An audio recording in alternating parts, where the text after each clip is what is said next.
कि देहाती है गमछा ले बानी तो मत समझिए गवार है कि देहाती है गमछा ले बानी तो मत समझिए गवार है। बेटा अपना क्षेत्र के मुखिया हैं गमछा वाला रंगदार।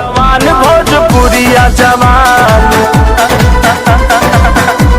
रे बेटा यूपी के लइकन के समय ढेर रंगदारी ना त काट के फेंक दियो सो गिन ना पैबे कि यूपी के लइकन के संगे ढेर रंगदारी ना त काट के फेंक दियो सो गिन ना पैबे। आ बाप के संगे बदमाशी ना सलाम कइल जाला त पिछवाड़ा में गोली ठोक दिहन होई बदमाश हम करेम बदमाशी। कि हमारी चेतावनी समझो या समझो ललकार, कि हमारी चेतावनी समझो या समझो ललकार। हमारे पीठ पीछे बुराई मत करो, बाप कहो या कहो सरकार। कि एक दिन अपनी भी एंट्री शेर जैसी होगी, कि एक दिन अपनी भी एंट्री शेर जैसी होगी जब शोर कम भौंक ज्यादा।